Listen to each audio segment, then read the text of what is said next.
Welcome to This Golfing Life. My name is Dan Davis, and each week I talk to a different guest about golf, life, and everything in between. Today's episode is a little bit different. It features an interview I did 2 years ago when I was covering college golf in the US. This explains why there's no video. In the UK, many golf fans will have a vague appreciation of college golf for the stars it produces. Tiger Woods and Rose Zhang, for example, played for teams at Stanford. Scotty Scheffler and Jordan Spieth did likewise at the University of Texas. More recently, Jackson Koiven is a product of Auburn University. But not all golfers at the 1,000 plus colleges competing in the NCAA are destined for stardom. This is the story today's guest has to tell. A fourth-generation golf professional from Florida, he'd become disillusioned with the game when he was pitched into coaching the failing women's golf team at Bethune-Cookman, a small, cash-strapped college in Daytona Beach, Florida. As well as a complete lack of coaching experience, he faced one major problem. There were only 2 players in what should have been a 5-woman team. His challenge was to make it to the end of the 2022 season to ensure that Bethune-Cookman could maintain its NCAA status. This is the amazing tale of one of the worst teams in college golf history. But more importantly, it's about what those players, 3 of them complete golfing novices, taught today's guest. So welcome to This Golfing Life, Mr. Harry Stokes. What had that fall season been like when you took over? They only had 2 players. So, I mean, for those of us that don't know much about college golf, because I sure didn't, you need 5 players to comply with NCAA regulations. Otherwise, the 2 players are just playing as individuals. There's no team competition. So those 2 had played a few events. What events they were, I didn't know. I still don't know. I just know that they had played 2 events and there were supposedly more people on the way, but there was nobody there when I got there. So, and nobody showed up until the following year either.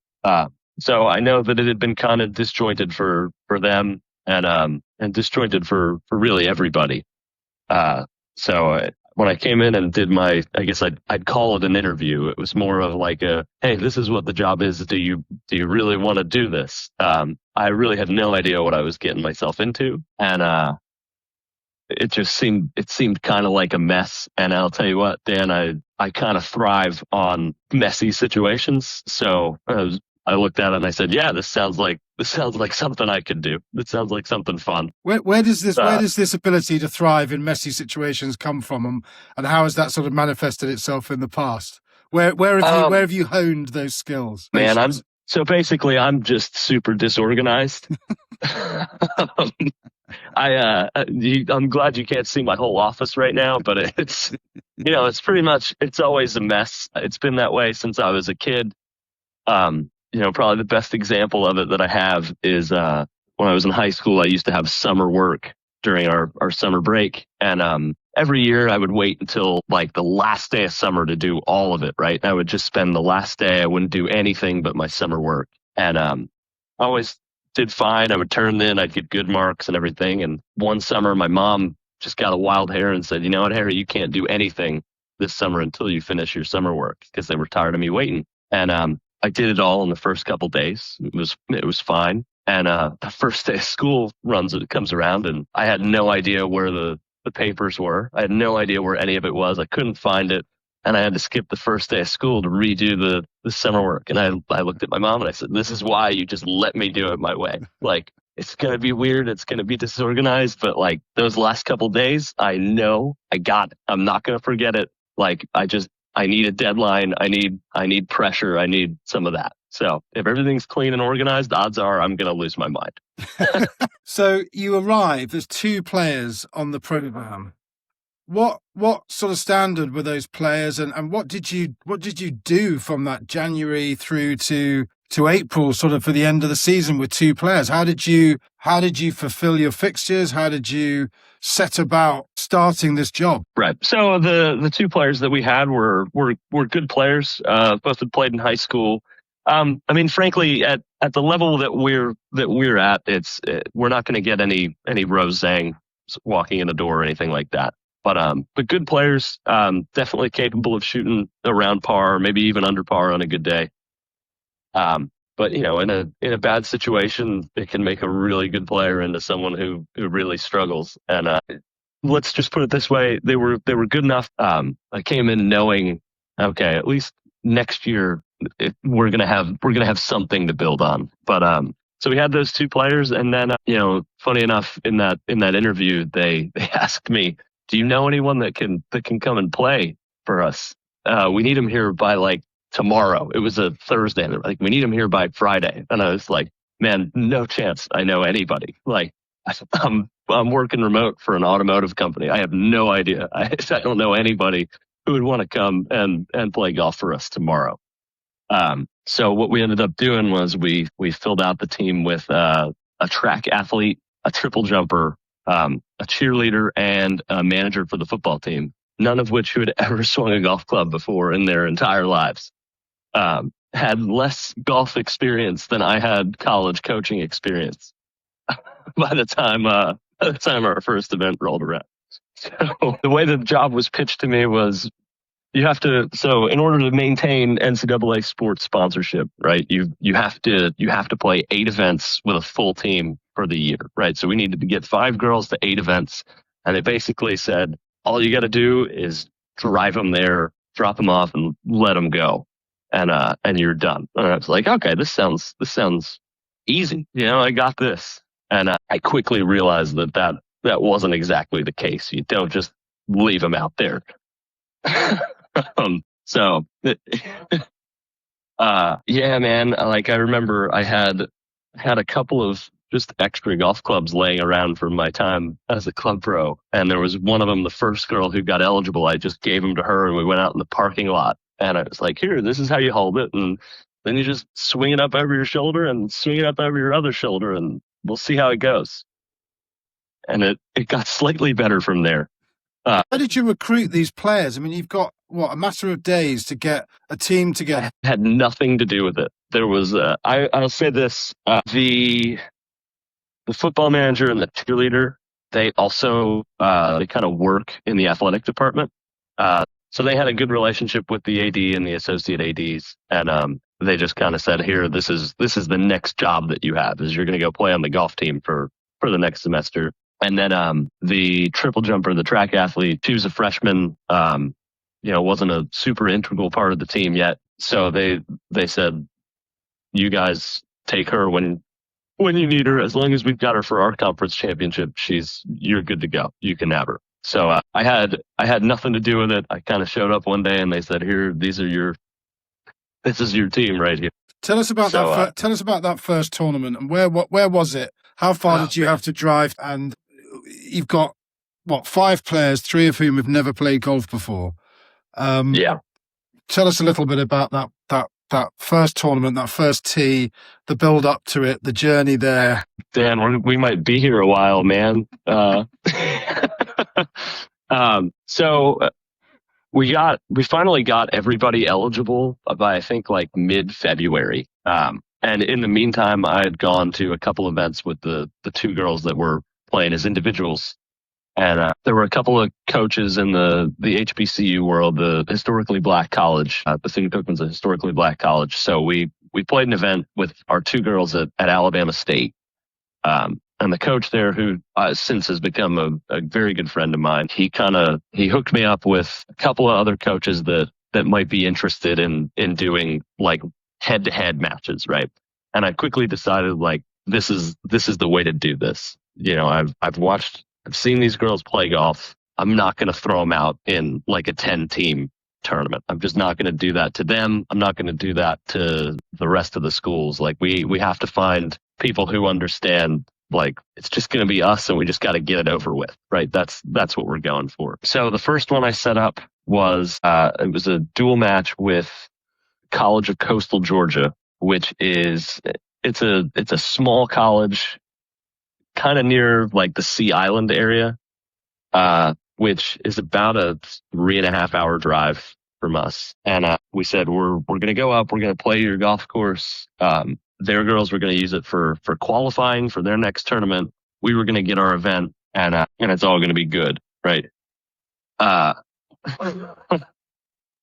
maybe I didn't do the best job of explaining our situation to the coach at Coastal Georgia, but I think she got the idea that like we just weren't that good. I think that she thought like, yeah, okay, they've got people that understand golf. They're just not very good at it, and that definitely wasn't the case. There were two of us that understood golf, and three of us that didn't understand it at all. And I had an assistant coach who's a local teaching pro at LPGA International, who I said, listen, like, we need to try and get these girls like at least capable. So we worked pretty hard for, I don't know, probably a week. That was the whole time we had. So these girls had a week boot camp of playing golf, none of which included actually going out on the golf course to play golf. It was all like, let's get the ball in the air. Like, we just want to get the ball in the air a couple times, and then we'll go from there. So we drive up to College of Coastal Georgia, and you know, I'm in a decent mood because I had no idea what was coming, man. I had no clue. And you know, the three new players were nervous. But again, I don't think they understood what was coming either. And I gave them all their golf balls. They all had like rental sets of clubs that we had just thrown together. We sent them up to the first tee, and the first one to tee off was Shania Stewart, who was the football manager, and she actually she hit a decent ball like right down the middle of the fairway. And I mean, when I say a decent ball, I mean it was airborne and went the right direction. Right, it wasn't nothing to write home about, but like it probably, if I were the coach of Coastal Georgia and thought, okay, they understand golf, they're just not very good, that would have kept perpetuating that mindset. So she did fine, and I sent my assistant coach off with her. And then Renijah Howard, who is our cheerleader, was the one that I went with. The triple jumper kind of went in between, and we just kind of went back and forth. I was not there for her first tee shot. Frankly, because like nervous as hell, I was like, man, this is going to be bad. I don't know what's going on. And I guess I should say, prior to teeing off, I went to the coach from Coastal Georgia and I said, hey, I don't know if this is legal or not, but we should probably put a limit on how many strokes we can take on a hole here. We should probably do that. Because it could get really bad. And she's like, no, I don't think we'll need to do that. I mean, I've seen girls shoot like 140 before. It'll be fine. So I'm with Renijah. The College of Coastal Georgia coach has her husband there, and they just had a baby, and they brought out I guess their kid's probably 2 or 3. They got a toddler, and she brought her husband and their toddler out to watch, and they parked it next to the tee. So my girl Renijah gets up there and just rips one right into their cart with the toddler. Is it ricocheting around the baby? Nothing happened to the baby. Everything was all good. She like towed it, almost like toe shanked it into the. Yeah, it almost hit her on the way by, and then it hit their cart. It's one of those shots where I'm like, oh man, that couldn't have gone worse than it did. That was the worst case scenario right there. What was their reaction to that? There wasn't much that was said. Nobody laughed except for Renijah and I, because I figured like that was really the only way we could get through the whole thing, right? Was if we just made it a blast, right? And just we're skipping ahead a little bit here, but at some point, like in the 6th or 7th event that we played, I ended up giving Renijah a game ball because it was the first round that she played where she didn't hit somebody. So it became a common theme for her to just hit people with golf ball. So what did you set the limit? Did you not agree a limit? We'll get there. We didn't set a limit at first. And so Renijah like tops it down the fairway a bunch of times. I have no idea how many times she topped it down the fairway. And then she finally like gets one in the air and hits it really nice, actually. Like she of all of them, when she hit it good, she was the one that I was like, that's somebody that might be able to play golf someday. So she finally hits a good one. We get it on the green. She putts it around like 5 or 6 times, taps it in for, I don't even know what the number was. Let's call it like a 19. Okay. Well, she taps it in for a 19. And she looks at me and I said, all right, only 17 more of those to go. Right. And I swear it took us 45 minutes to play the first hole. It was awful. It was like, I didn't know what I was in for, but it's going to be a very, very long day. So, we get a couple holes in, and our triple jumper, Lauren Johnson, hits it in a bunker. And I don't know if her hit a shot out of a bunker before. If she'd never successfully hit a shot out of a bunker before. So Coastal Georgia coach comes back to me because I was still with Renijah, and she comes back to me and she says, hey, one of your girls is having a lot of trouble in the sand. And I get up there and Lauren's just like hacking away, and the ball's not even moving. Right. It's just like, it's moving an inch and it's rolling right back. And she's just digging a hole in the sand. I'm like, man, I don't know what to do here. And finally, like, the Coastal Georgia coach watches this for a few minutes, and she comes up to me and she taps me on the shoulder and she goes, maybe we should set a limit here. It's like, yeah, I know. I told you we should have. So we ended up setting the limit at 20. Which I thought was absurdly high. I was like, let's just make it 12, right? So we can all get out of here. But we set the limit at 20. And I'm going to fast forward through a lot of it, but it ended up taking us like 7.5 hours to get through one round of golf. I don't know that anybody in the entire field broke 80. I know nobody on my team broke 90. I know that. Like, one of the girls, when we finished up in the parking lot, I walked up to her and she was just bawling. Like, she just had tears rolling down her face. To further explain how little Coastal Georgia realized what was coming, there was one group that had like 10 parents out there watching. Like, there were brothers and sisters out there watching, and like, it's just a bad situation for everybody. And to make it worse, right? We're coming down the last hole, right? We're 7 hours in. I'm exhausted. I don't know what the hell I'm gonna do the rest of the drive home, because I got to get in the car and drive 3.5 or 4 hours home with these people, with a stop for dinner, right? I'm just like, man, this sucks. This is not good. We got to find a better way to do this. But we're coming up the 18th hole, and it's March in Coastal Georgia, right? Which I don't know how much time you've spent in that area, but it's not right on the ocean. But there's a lot of like saltwater marshes. And in March, the bugs are just awful.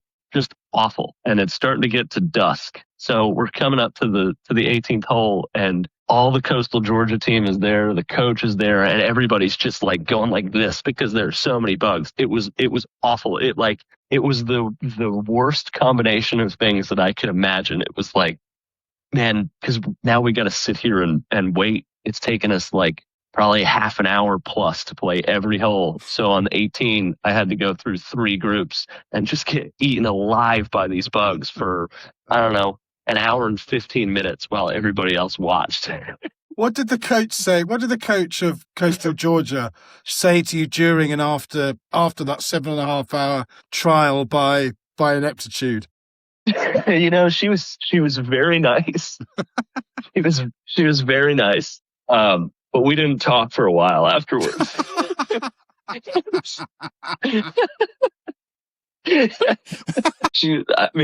I'll give her credit. She didn't say anything. She was super nice. Handled it with a whole lot of grace. She sent us the results afterwards, like nothing ever happened. Like it was a normal event, right? What was the highest score? Did somebody shoot 360? Yes, but I don't think I'll give her credit. I don't think she actually did, but I do think the girl that she was with that was keeping the score just gave up halfway through and was like, you know what? I'm just writing 20 on every hole. That's my guess as to what happened. I don't want to say that she shot 360. I'll say this: if she did, it's because she made more than 20 a couple of times and less than 20 a couple of times. That's what I'll go with. But yeah, numbers were big. I don't think any of the newbies broke 200 that day. I mean, what was the attitude of their opponents, your team's opponents? Well, they were mad. Yeah, they were not happy. They were not happy. They definitely didn't know what they were in for. And like I said, I tried to keep it as fun as I possibly could. So I just walk around being super smiley and super positive, and I think they all wanted to kill me by the end of the day, and I frankly don't blame them. I probably would have been pretty pissed at me too. What was your team talk like to the team in the bus on the 3-hour journey on the way home? I mean, you've got one player who's in floods of tears. I mean, how do you go about picking a team up after an experience like that? Well, so we stopped at a restaurant that I know very well. I know the owner very well. He played college golf for my grandfather. We stopped at a restaurant in Jacksonville that I was saying, hey, listen, after this round, we get to go to this really good restaurant that I love, and it's a great spot. So that kind of kept morale up a little bit. Like, hey, at least we get to go to this really cool spot. But nobody really said anything. It was pretty quiet on the way home. We got the one who was in tears kind of chilled out by the time we got in the car.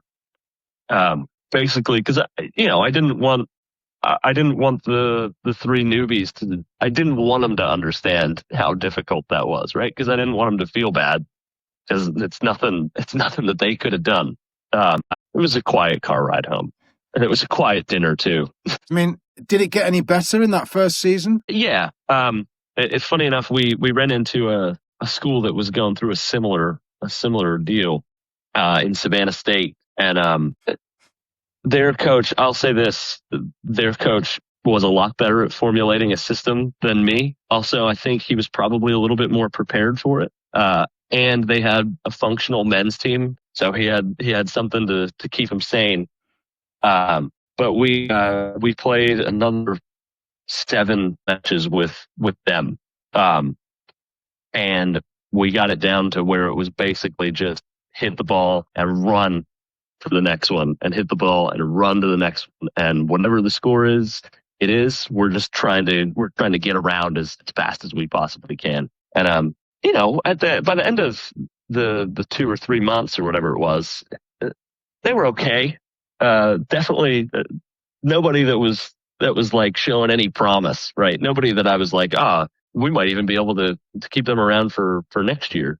But it definitely got better. It got easier. I think, as with anything, you get more comfortable. You get more comfortable with the etiquette. You get more comfortable with getting the ball in the air. You get more comfortable with watching where it's going and being able to figure out where your ball is and all that stuff. So it definitely got better. Let's just talk about the conference championship at the end of the first season. It's the SWAC, the SWAC, the Southwestern Athletic Conference, which I don't know. The only thing we're west of, Dan, is the Atlantic Ocean, man. So presumably you all go to the conference championship. Yes, we did. We flew up there. It's the 2022 SWAC Championship at a place. It's called the Refuge, and it's in Flowood, Mississippi, which is just outside of Jackson. Right. And I'll be honest with you, man, like earlier in that week, we had just finished up playing one of our dual matches with Savannah State. And I was like, I knew that the conference championship was this week. And I was like, man, I really hope we don't have to go. Like, because that would be the first multi-school event that we'd played at. It would be all walking. There would be no carts. There would be no nothing. Like, you got to count all your strokes. Like, man, not that you don't have to count all your strokes everywhere else, but like, at least if you mess up and you write down 19 instead of 22, it's whatever. Let's just finish it. Let's just get through this. So I didn't really want to go, and I got a call like 2 days before from my sport administrator saying like, hey, AD Theus says like you really got to go. Like, all right, I guess we're going. So we booked flights to Jackson. We almost missed our connection. We showed up. We didn't play a practice round. Like, we showed up the night before the first round. It's whatever. We could play 50 practice rounds, and it's not going to matter. It's not going to matter one bit. So, oh man, at the conference championship, they do like the whole first tee announcement. And I think I played Lauren as our number 5. And poor girl, man. We get up there and they announce her name, and they've got a photographer there taking pictures, and she gets up there and she hits it, and the ball moves that far, like it gets off the tee, and that's it. Like, it's like they just did this big announcement, and everybody like kind of clapped, and she just hit it an inch.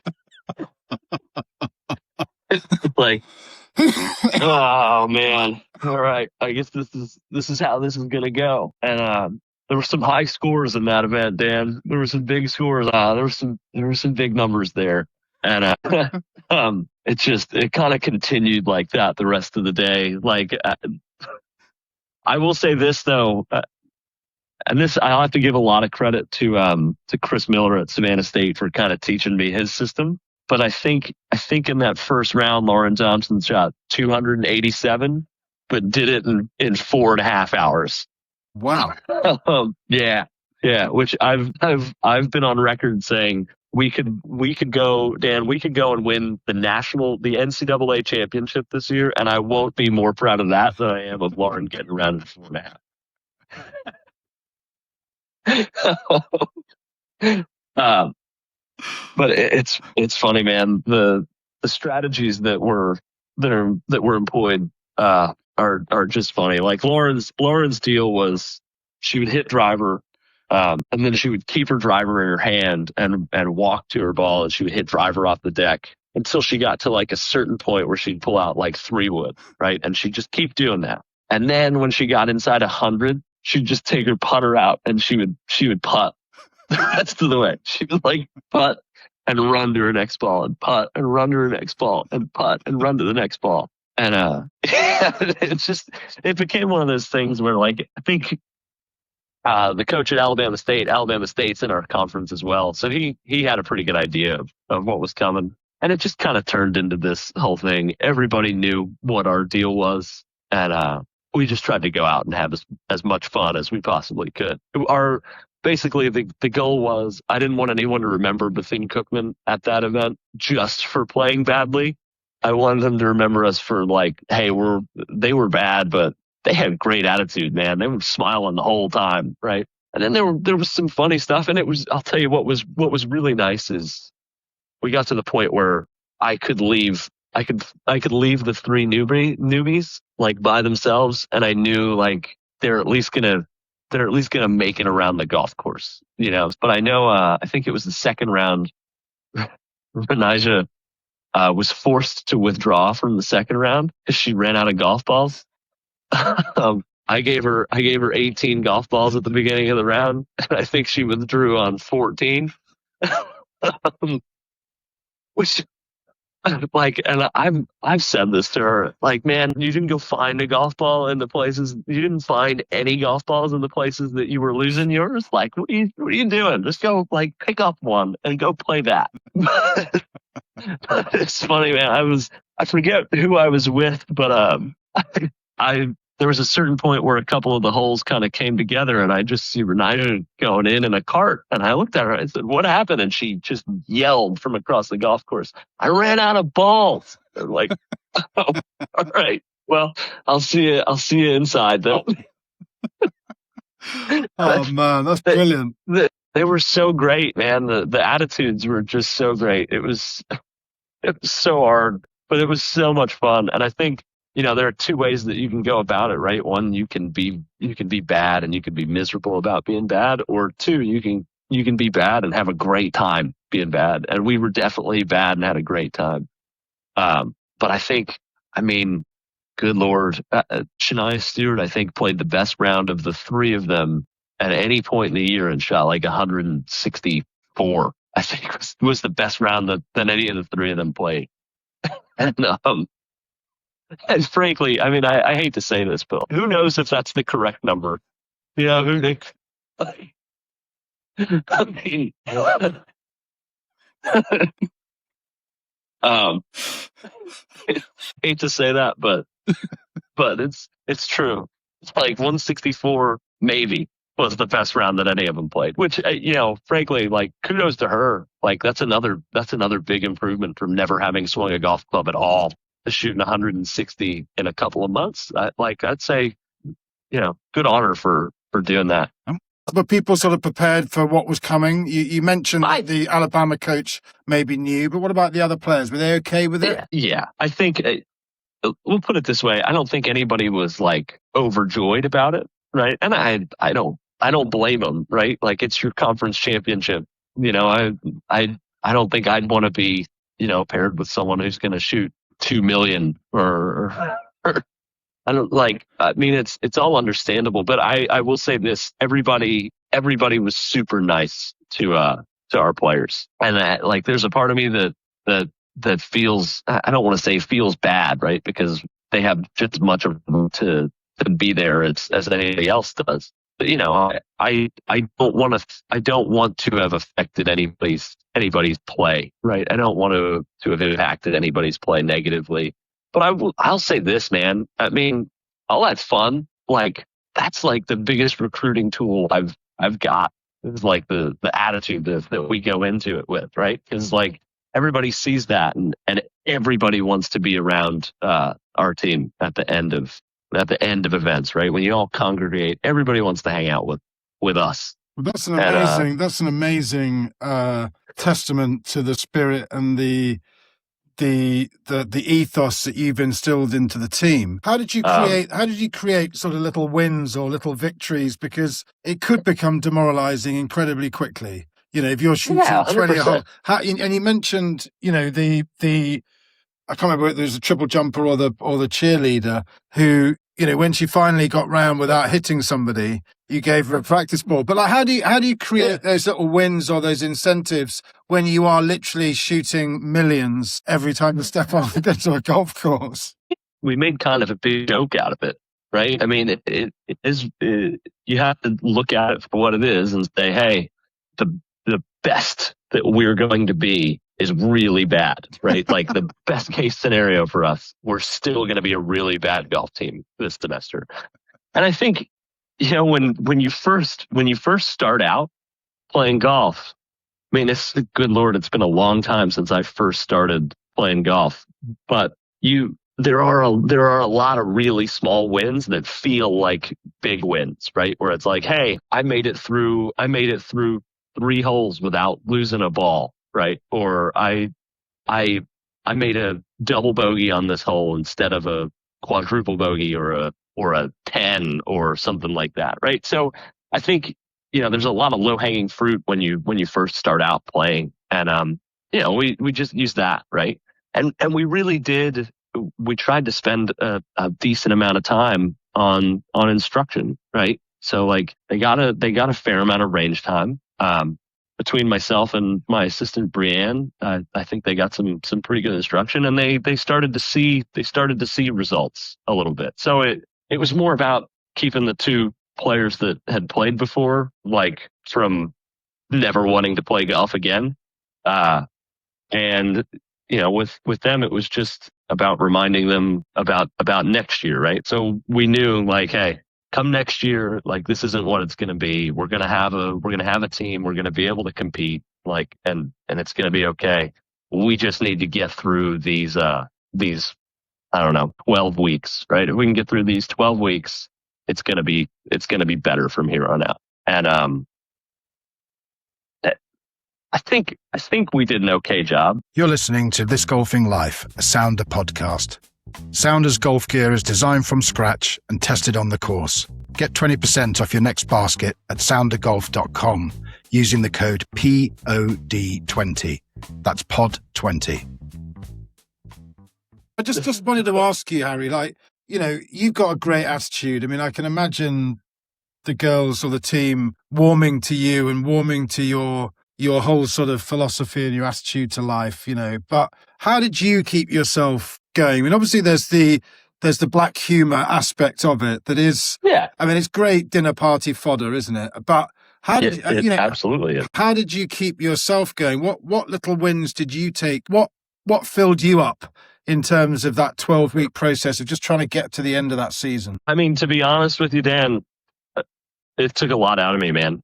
Like I was still working for the auto company while I was doing this, right? So I was working a whole nother full-time job while I was doing this. And it took a lot out of me.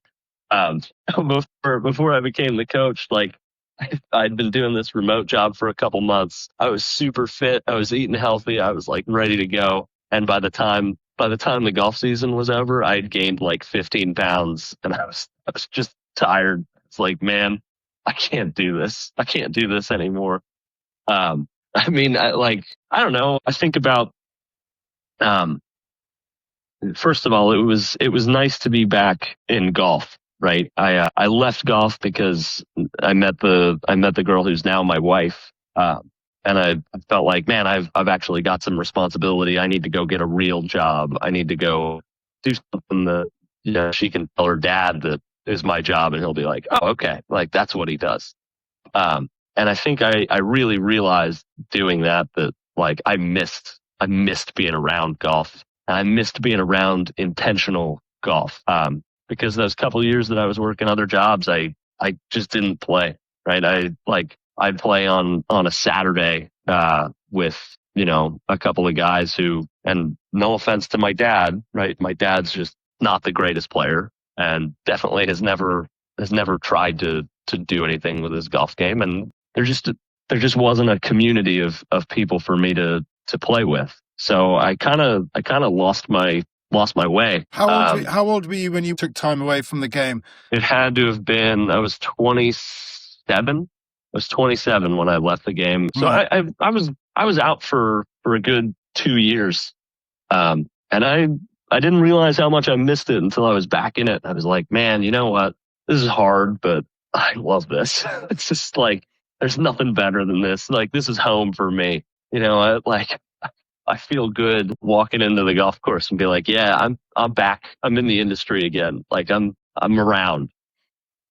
So it was that, and frankly, Bethune-Cookman it's a school we've had some struggles. And the whole HBCU community really, it's not easy. And, it was just nice to do something that felt like, hey, this is impactful on people. Like even, Shania, Renijah, and Lauren, the three girls who had never played golf before, like they're going to remember that for the rest of forever. Like I guarantee you, Lauren Johnson will remember that season playing golf better than she'll remember any track season that she ever has. Right. And I wanted them to remember it for it being a good thing rather than being like the worst thing that's ever happened. And I don't know, like I'm not very good at taking care of myself. So nothing really filled me up, but the things that kept me going were that, right? It's when I was working in the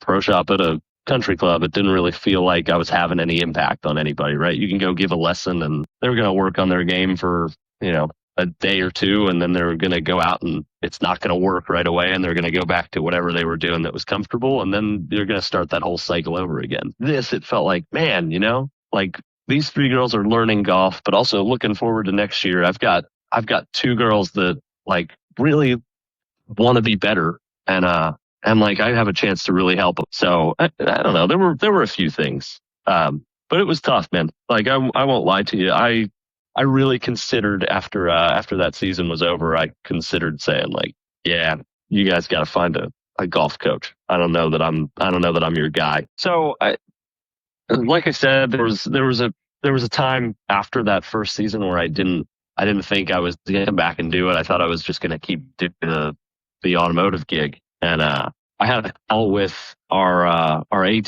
because my whatever contract that I'd signed, it expired like May 5th, right? So once it stopped, I kind of took some time and thought about it. And I wasn't around for probably a month, maybe 6 weeks. And finally, thankfully, I got a call from him. He said, "Hey man, I heard that no one's really seen you, what's going on?" And I just was honest with him and told him, I don't know that I can go through that again. I think that might have been too much for me. You might have broken me, man. I might not be able to do it anymore. And we talked about what I'd said, where it's like, yeah, I feel like it's time for me to get a real job, to be like something that, I can say to people and they'll understand exactly what I'm talking about or whatever. And he said probably the most profound thing that anyone has said to me in the past few years. He said, this automotive job you got, man, you can probably go get that one again. You're never going to be a Division I NCAA golf coach again. And I said, yeah, you're probably right. Like, maybe this is something I should stick with. And so I did. I came in and I signed my contract. But long story short, I'd taken all that time off and I didn't know how to recruit. So I was like, man, I don't want to be in that position again. Like, I guess like I'm going to try to find somebody on campus that has played golf before. So I put out this walk-on tryout thing and nobody showed up, right? Nobody contacted me. So I was kind of thinking like, man, we're like, at least it's only going to be one of them this year, right? Like we'll be okay. But in mid-September, Jordan Davis walked into my office and said, "Hey, I saw you were looking for people to join the golf team. I'm also trying to join the track team, but I played a little golf as a kid. I grew up in the first tee, and I haven't played in a few years, but I'd love to join the team and have an opportunity to, maybe earn a scholarship." And I was like, "Yeah, you got golf experience? Hell yeah, man, you're on the team. Let's go." Now, when I say golf experience, I mean she'd like swung a golf club. I don't know that she'd ever played around a golf before. So pretty much right after she got eligible, we had Hurricane Ian, which closed our campus down for 2 weeks. And our first event was the week before Halloween. So we didn't get her on the golf course until I think October 17th was the first day that we got her out. And, you can see it. Like, I mean, first off, she is a strong girl. Like, she hits the ball a long way when she connects with it. She had a lot of speed. Just didn't really have any idea where the ball was or have any awareness of where the club head is or anything like that. So we gave her a few things, and we went out to this first event at Alabama A&M in Huntsville, Alabama. And I don't know that Jordan had ever played any golf on a golf course before. I know that she hadn't played a 54-hole event in her life. I know that. And in the first round, she went out and walked, and she shot something like 189, which, I mean, compared to 320 or 360 in the first round that we played the year before, I'm like, oh man, we halved it, right? We cut it in half. We're doing great.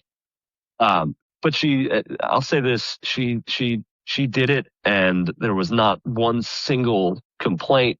There was not anything but just willingness to go and do it, right? And say like, this is what it is. I know this is going to get hard. If anything, there was frustration that she wasn't better, which to me is ridiculous, because I'm like, man, you haven't played golf in 5 years. It just speaks to her more than anything, right?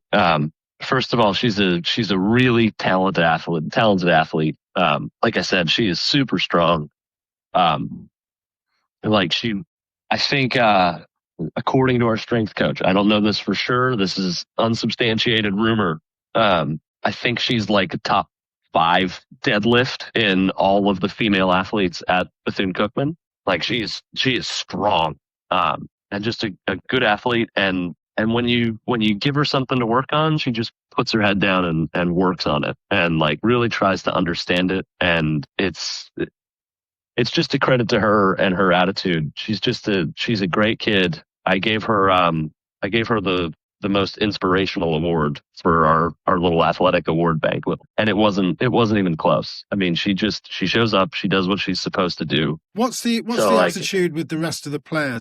What's the sort of camaraderie like in the team? Is there the same understanding and support and nurturing for this lesser player in Jordan? I can't speak to her enough as a person. Like she's just a really, really good kid. And, I think whether or not you're accepted by a group of people is much more about the person you are rather than the things that you're able to do. And, I think everybody saw right away, like, okay, Jordan she has golf ability, right? Like it was pretty easy to understand right away that, like, okay, if she connects with her driver, she's hitting it 210 yards. Like she's fine. She's going to be fine. She just needs to figure it out. Right. So she had that going for her. And also she's just super nice. And I think something that's really important to me personally that I do is I never want to overestimate my importance. And I've never seen Jordan do that once. She's always been super humble, always just gone about her business. And I think that made a real impact on everybody, is seeing like, hey, Jordan's out here working just as hard as we are. And, it's admirable. If you watch a new golfer in that situation, right, where your first real round of golf is in a Division I college tournament, I mean, admirable to go out there and swing it that many times and really, really put effort in, right? Because it wasn't, we moved immediately from, let's just get around the golf course as fast as we can in that first season to, hey, now we're like a team. Now we want to compete. And, Jordan went out and did her best to compete. And, I think everybody really appreciated that. And I think that's one of the coolest things about sports in general, right? Is I think most of us really just want to see people go out and try to compete with whatever it is that they've got. And I respect the hell out of her for doing that. And everybody else does too. I mean, there's something really, truly heroic about, it's very easy as a golfer to laugh at the idea of making 20 a hole, but there's also something really heroic about sticking with it and actually playing 20 shots on a hole, or, playing over 10 shots a hole to score 189 in your first competitive round in D1 golf, and to stay with it and not just to give up and walk off the course. Because I know many, many, many golfers that would do that. And I just wanted to ask you, Harry, what this journey up to this point, when you've had this first spring season just trying to make it through to the end, and then this second season you've had a team and you're starting to develop it, but you've still got players who are essentially total beginners, really. What have those beginners taught you in terms of perseverance, in terms of golf, in terms of, I don't know, all those? I think something a lot of better players get caught up in is being a good player, and only wanting to be around other good players and only ever wanting to play with other good players, right? And I know that I used to be in that too. I mean, when I turned professional, it was like, amateur golf, not for me. I'm not really interested. Like it's for amateurs, right? And I think I've got a totally different relationship with the game than I used to. Whereas when I was working at clubs, it was like everybody that walked in, I was like, man, you don't know anything about golf. I don't want to waste my time talking to you people, right? Whereas now I look at it and I'm like, man, golf is something that really, like, it's something useful in pretty much every aspect of your life, be it business or your social life or whatever. I'll tell you this, Dan, without golf, I wouldn't have any social life. I wouldn't have any friends at all if it weren't for golf. And I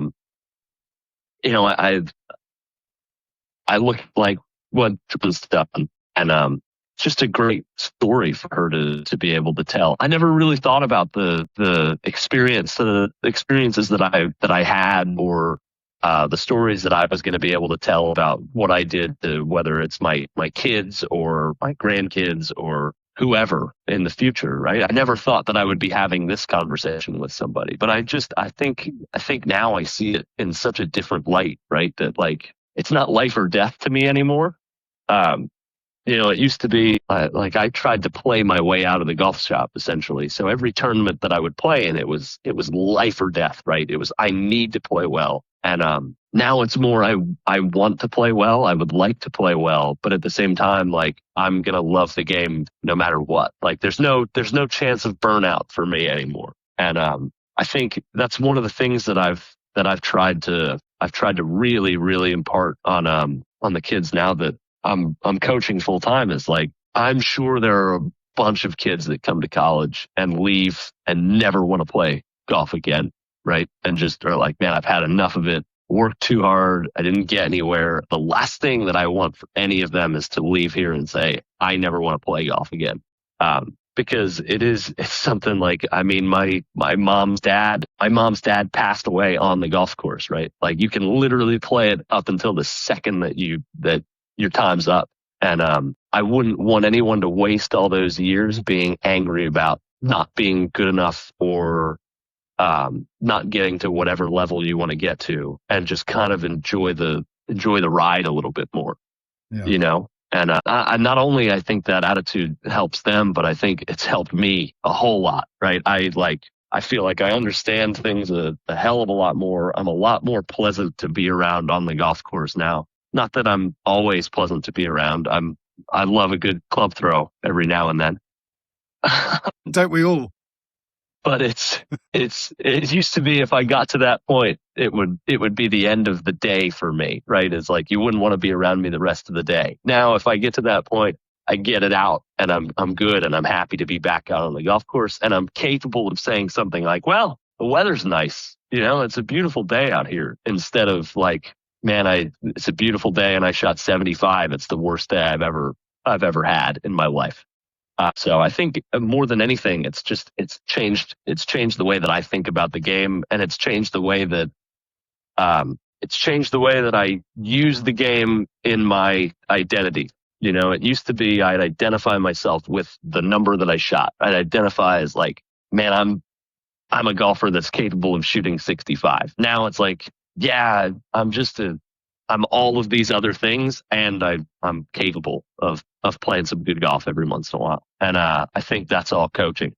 I mean, it's coaching, and it's taken a couple of years off and realizing that I actually enjoy golf instead of just, you know, wanting to grind my face into the ground. What were the sort of, were there any moments that stand out for you? I mean, you know, mixture of triumph, adversity, whatever, in that first full season. I think it was we won kind of a shortened event in Birmingham, Alabama at the end of the fall, because it's not like the year got off to a good start. We had two events that got canceled because of that hurricane that I was super excited about.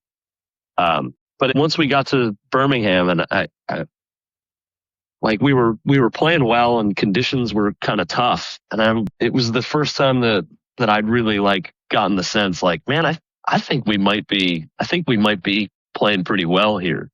Like I think we're gonna be top of the leaderboard here, and that was kind of a cool realization. It's like, man, like this is real. Like we're really not a bad team. You know, maybe this is something that I can do, you know? And I mean, there's a bunch of stuff, you know, over the full course of the year. And the cool thing about this group that we have here is I've known pretty much all of them since my first year. And it's kind of nice to be able to put my arc next to theirs, and I can watch them grow up. And while I'm watching them grow up, like I can see myself growing as a coach too. It was cool. It was cool seeing that growth. And I don't know, it's cool to watch the whole school kind of build back to what it used to be, because this is a proud institution, man. I mean, we've been around since 1904, and I know over in England 1904 is like, it might as well have been yesterday, but here that's a long time to have been around. And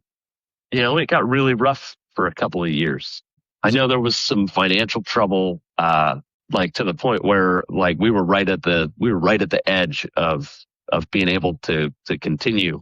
And I even know, like when I took over that first year, if we didn't make our 8 events, we didn't, like the whole athletic program didn't meet NCAA sports sponsorship. It wasn't just the golf program. So us making it to those 8 events was a big deal for the school. It's one of those things where we were kind of in a tough spot, and then on top of that, COVID hit, and then you go from being in a tough spot to being in a really tough spot. So basically, the whole athletic future of BCU was hanging on women's golf team being able to fulfill their season. Absolutely. I mean, we definitely made it easier on everybody by making those 8 events. And was there any recognition of that within the athletic department? I mean, obviously, the girls are shooting millions, but was there actually a recognition or a sort of acceptance or a realization that despite the fact they're coming bottom by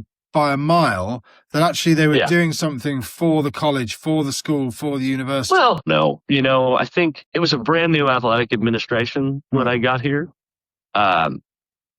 And everybody, like everything, when I tell you it was in disarray, I mean, it was in real disarray.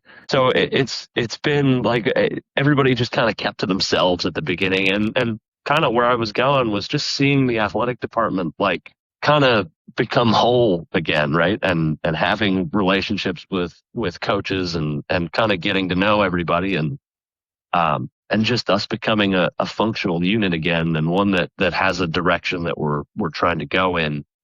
It's just been awesome, man, just to be a part of that. I'm so lucky to be here. I think we've got a long way to go to get to where we even where we used to be. But I like to say that it's a long road, but we're on the road. We're on the road. We were trying to find the road when I first got here, and we're on it now, and we're moving in the right direction. And just being a part of it's been so cool. I'm so lucky to be here. And my grandfather was the coach at Jacksonville University, and my uncle played for him, and their whole team is still. I mean, my uncle's roommate officiated my wedding, right? Like that's how close they are, is that I'm close enough with that guy that I asked him to officiate my wedding. And they never won anything. They were a fine team, a bunch of good players, but had too much fun to be good. That's what they always say. And I look at it and I'm like, man, if we could be that, right? And those girls, 30 years from now could still be friends enough where like their kids know each other and their kids are friends. What more could I possibly do, right? Like the odds of us sending anyone to go play professionally are not that high, right? And I think everybody that comes to a school like this, especially in women's golf, right? I think it's probably a little different with the men, but the women that are here, they understand. Like none of them are banking on like I'm going to be a professional golfer. There's a lot of I'd like to play professionally, but if I can't, it's not the end of the world. And so we try to foster that as much as possible. And if they really want to do it, I try to put them in the best situation that they can to go do it. But beyond that, like I want us to play well. And I really want us to be a family, right? That's what we got going here. I mean, our facilities aren't the greatest in the world. Daytona Beach it's not anything to write home about. I love it here. I think it's a great place to live, but it's not like knocking your socks off or anything like that. And really the way that I sell this to new recruits is this is a little family that we have here. And this is a group of people that you're going to be connected with for the rest of your life. And I want to make sure that you're connected by something that you look back on 25 years from now and you remember really, really fondly. Because, I didn't get the college golf experience, and I can tell you this, the thing that I wish I had more than any tournament experience, more than any trophy or any accolade is just that group of guys that like, I know I went and did my thing with, like we worked hard to do something together, and whether at the end of the day, we win our conference or, win NCAAs or whatever, like, I know that I went out and worked as hard as I could for this group of people here, and I just want them to feel that, Well, more than anything. More power to you, Harry. I mean, it's an amazing story, and for all the comedy, for all the sort of hardships you've been through. I mean, what you've just expressed actually sums it all up. That it's more than just shooting 10 under par and walking off with a trophy. There's just so much more to it than that. And also what it's given you, I think you've spoken about that incredibly eloquently. I've taken up enough of your time today. Absolutely, Dan. You can have all the time you want. Yeah, man. Great to see you, Harry. All right, sir. Yeah, you too. Take care, man. Cheers.